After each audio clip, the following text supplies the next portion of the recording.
पहले आपको एक सच्चाई से हम चाहते हैं कि आप रूबरू हो जाएं। इस देश का हर माता पिता, लगभग हर माता पिता ये सोचता होगा, ये सपना देखता होगा अपने बच्चे के लिए कि बड़ा होकर वो इंजीनियर बने, डॉक्टर बने। और इस सपने को सच करने के लिए बहुत कोशिशें भी होती होंगी, लेकिन सपने टूटते हैं तो इन शब्दों में बयां होते हैं जो इस वक्त मेरे हाथ पे है। ये मैं आपको आगे बताऊंगा। लेकिन जिस तरह अपने सपनों को पूरा करने पहुंचने वालों के लिए मुंबई सपनों का शहर है, उसी तरह इंजीनियरिंग और मेडिकल कॉलेजों में एडमिशन की तैयारी करने वालों के लिए कोटा सपनों का शहर है, जिसको लेकर एक वेब सीरीज बनी थी, कोटा फैक्ट्री। देखी होगी आपने, जिसमें कोटा के कोचिंग संस्थानों में मेडिकल और इंजीनियरिंग प्रवेश परीक्षाओं की तैयारी के लिए कोचिंग लेने वाले स्टूडेंट्स की लाइफ को दिखाया गया था, उसके संघर्षों को दिखाया गया था। कोटा देश के कोचिंग राजधानी के तौर पर मशहूर है। हम लोग तो ड्रॉपर वाले, हमारे साथ तो अगर कोरोना में नहीं हुआ तो इस साल क्यों होना चाहिए? बिल्कुल, आप इस पर चिंता मत करिए, हम इस मुद्दे को उठाएंगे।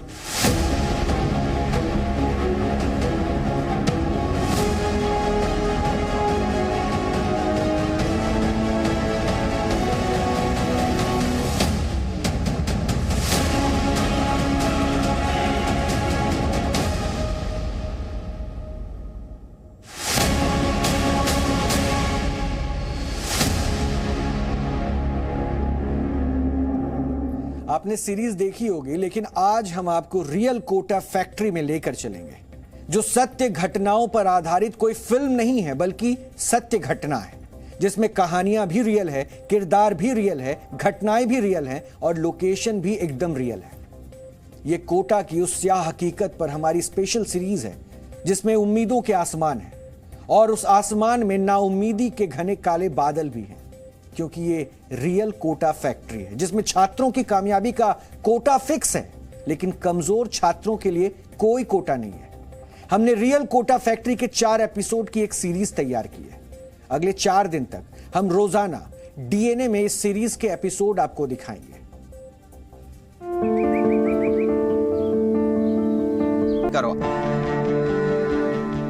कोटा होता है कुछ कर गुजरने का दम रखने वाले छात्रों का। कोटा होता है जिंदगी भर निभाई जाने वाली दोस्तियों का, यारियों का।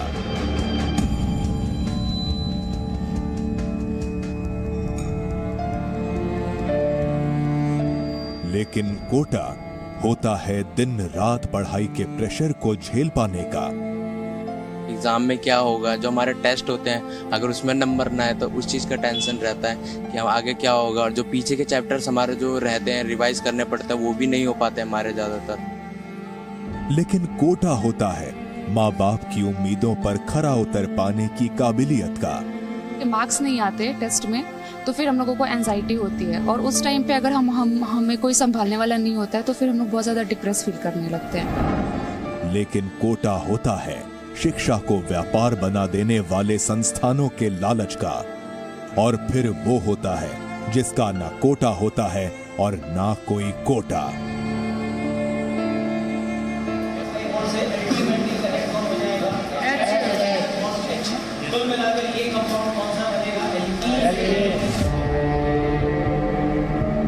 Real Kota factory.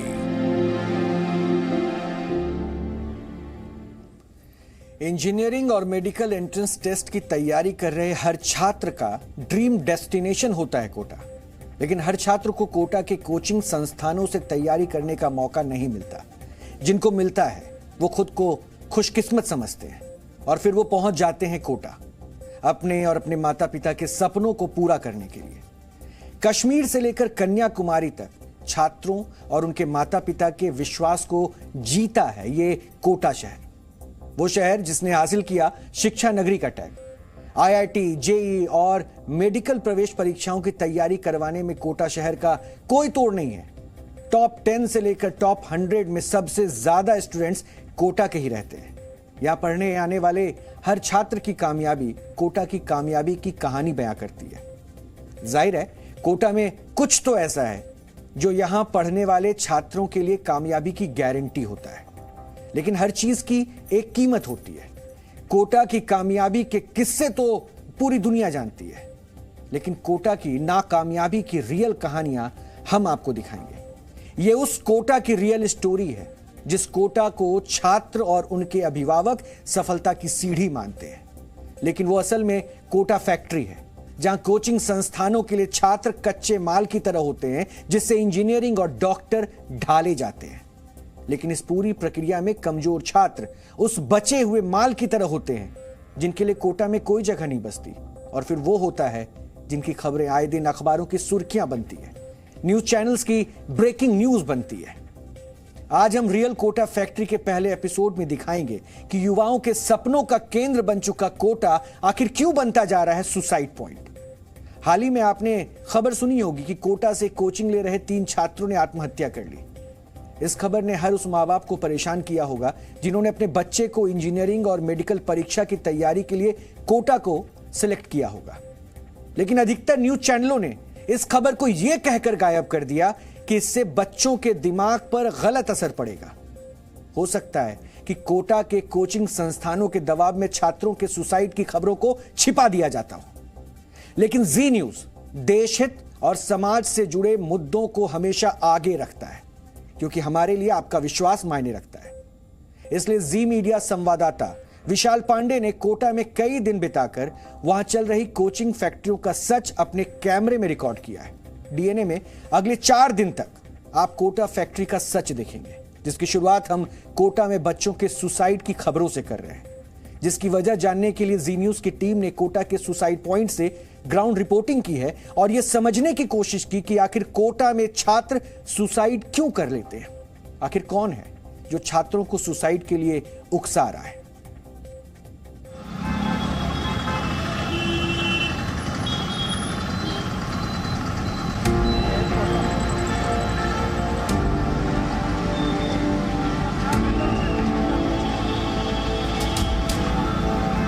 जोधपुर और जयपुर के बाद राजस्थान का तीसरा सबसे बड़ा शहर, इंजीनियरिंग और मेडिकल एंट्रेंस की तैयारी करने वाले छात्रों के लिए सपनों की नगरी और शिक्षा को व्यापार बना देने वालों के लिए कोटा फैक्ट्री। इस वक्त हम राजस्थान की कोटा में मौजूद हैं और कोटा भारत के कोचिंग राजधानी के तौर पर मशहूर है। देश के कोने कोने से बच्चे इंजीनियरिंग और मेडिकल की तैयारी के लिए कोटा पहुंचते हैं। हर माँ बाप को यह लगता है कि अगर उनका बेटा कोटा पहुंच गया तो शायद सफलता की गारंटी निश्चित है। इसीलिए हर कोई कोटा कोचिंग में अपने बच्चों को भेजना चाहता है, जिसके लिए माँ बाप अपने जीवन की पूरी कमाई को भी लगा देते हैं। लेकिन हाल फिलहाल में कोटा से बच्चों की आत्महत्या की खबरों ने सभी को यह सोचने पर मजबूर कर दिया है कि आखिरकार कोटा में क्या चल रहा है। कोटा की इन खबरों ने हर किसी को अंदर से हिलाकर रख दिया है। आज हम इसीलिए कोटा में ग्राउंड जीरो पर पहुंचे हैं कि आखिरकार कोटा में इन आत्महत्याओं के पीछे क्या कारण है, इसका सच आपको बता सके। आज हम कोटा में ग्राउंड जीरो से हर पहलू की पड़ताल करेंगे और कोटा में इस कोचिंग फैक्ट्री का एक एक सच आप तक सामने लाएंगे। कोटा विख्यात है अपने कोचिंग संस्थानों के लिए और कुख्यात है छात्रों के सुसाइड के लिए। तारीख 12 दिसंबर 2022, दिन सोमवार। कोटा में सफलता की गारंटी देने वाले कोचिंग संस्थानों से तैयारी कर रहे 3 छात्रों ने आत्महत्या कर ली, जो अपने माता पिता की उम्मीदों को पूरा करने कोटा आए थे, लेकिन छोटी उम्र में इतना बड़ा मानसिक बोझ सह नहीं पाए। तलवंडी में एक हॉस्टल है, उस हॉस्टल में 2 कोचिंग छात्रों द्वारा सुसाइड करने की सूचना मिली थी, जिस पर वहाँ मौके पर पहुँचे तो हैंगिंग का केस सामने आया है। जिस कोटा में बच्चे करियर बनाने के लिए तैयारी के लिए पहुंचते हैं, जिंदगी में कुछ कर गुजरने की हसरत लेकर, उस कोटा में आए दिन छात्रों के सुसाइड की क्यों खबरें आती हैं? इस सवाल के जवाब की तलाश हमें लेकर पहुंची कोटा के तलवंडी इलाके में इस हॉस्टल के सामने, जहां बिहार से कोचिंग करने आए 2 छात्रों ने आत्महत्या कर ली। आंटी जी 2 मिनट थोड़ी सी बात कर लीजिए ना, बता दीजिए।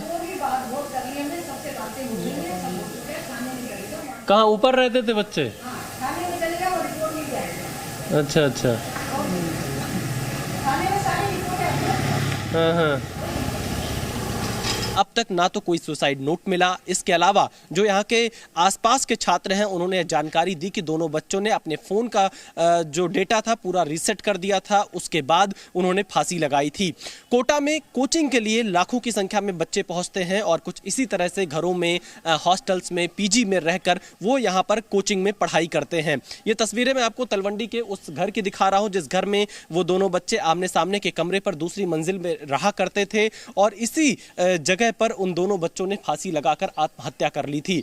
कोटा में इस तरह की घटना से हर कोई एक तरह से परेशान है कि आखिरकार कोटा जहां पर बच्चों के पढ़ने की जगह है, शिक्षा की जगह है, वहां पर इस तरह की घटनाएं क्यों होती हैं? आखिर कोटा में पढ़ने वाले छात्र इतना निराश, इतने हताश क्यों हो जाते हैं कि उन्हें दुनिया के सारे रास्ते बंद नजर आने लगते हैं?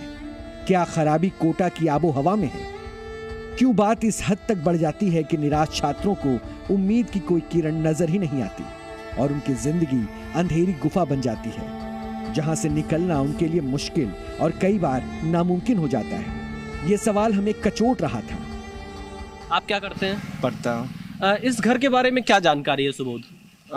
कुछ खास जानकारी तो नहीं है, बट इसमें मेरे भैया रहते थे तो कभी कभी आया करता था मैं यहाँ। क्या हुआ था अभी जल्दी में यहाँ पर? अभी फिलहाल कुछ दिन पहले ही यहाँ 2 लड़कों ने सुसाइड कर लिया और वो उन्होंने अपने फोन को पहले रीसेट कर लिया, उसके बाद फिर सुसाइड कर लिया। अच्छा, फोन रीसेट कर लिया था? हाँ, फोन रीसेट करके सुसाइड कर लिया। उनके फोन में कुछ भी नहीं था? नहीं, सुसाइड करने से पहले वो अपना फोन रीसेट कर लिया था दोनों ने। हाँ, उसके बाद बेडशीट की मदद से फांसी लगा ली।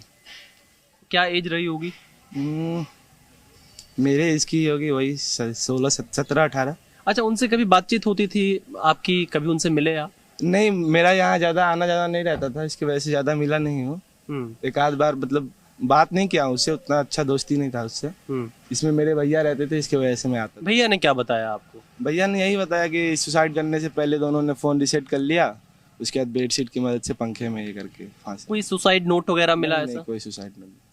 वजह क्या थी? कुछ चिंता में दिख रहे थे क्या? कोई प्रेशर था, कोई दबाव था, कोई कोचिंग की तरफ से कुछ दबाव था या कहीं और से कोई? ऐसा बोल रहे थे इस पीजी के लड़के लोग कि मतलब शायद एक का तो लड़की का कोई ये था और दूसरे का शायद फैमिली प्रेशर वगैरह कुछ ऐसा सीन था, उसके वजह से वो दोनों। लेकिन कोई पुष्ट नहीं, कंफर्म नहीं? नहीं, कंफर्म नहीं है, कंफर्म नहीं। कितने बच्चे रहते हैं इस पूरे एरिया में सुबोध?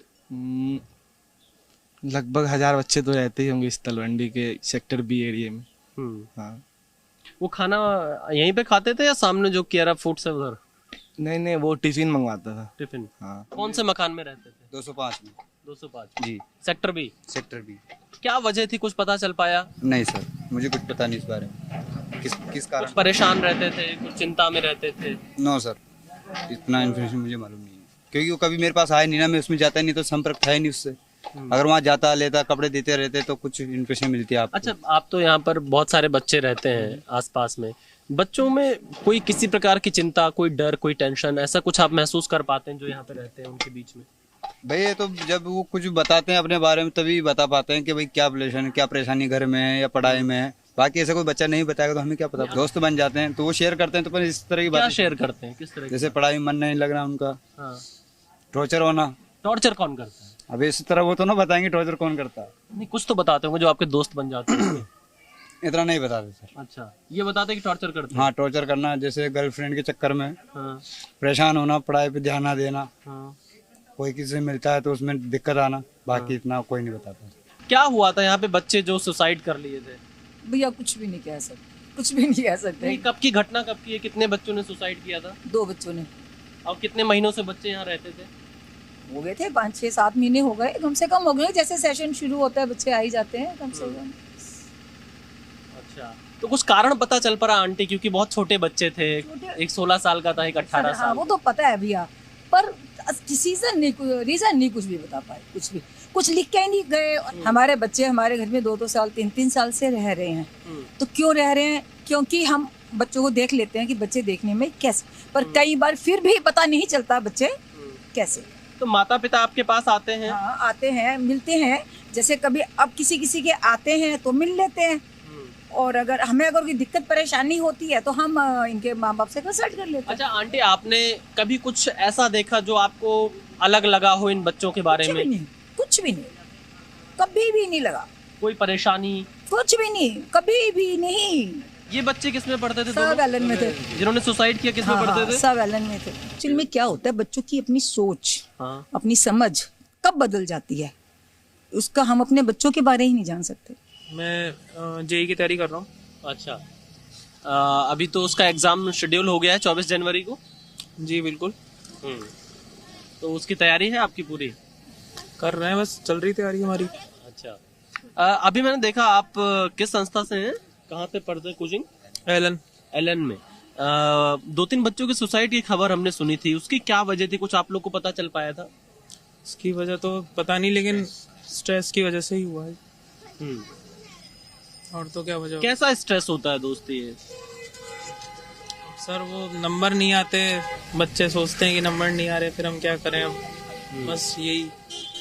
किसी का प्रेशर होता है, क्या होता है, वजह क्या रहती है? प्रेशर लगाते ही माँ बाप, नंबर नहीं आ रहे, उनको भी लगता है नंबर क्यों नहीं आ रहे, दोनों तरफ से प्रेशर लगता है, सर का भी पेरेंट्स का भी।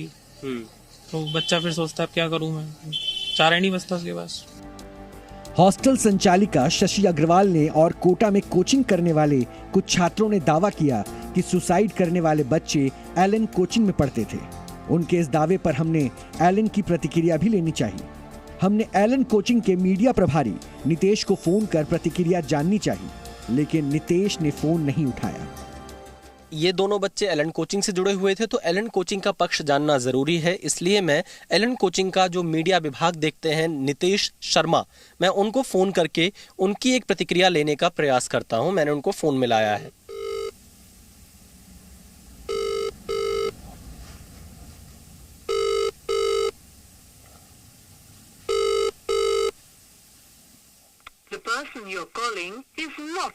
ये अभी तो फिलहाल फोन नहीं उठा रहे हैं, मैं आगे भी कोशिश करता रहूंगा कि उनका पक्ष एक बार जरूर सामने आए।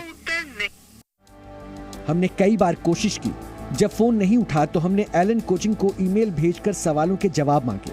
अब तक जवाब नहीं मिला। जैसे ही जवाब मिलेगा हम उनका भी पक्ष दिखाएंगे।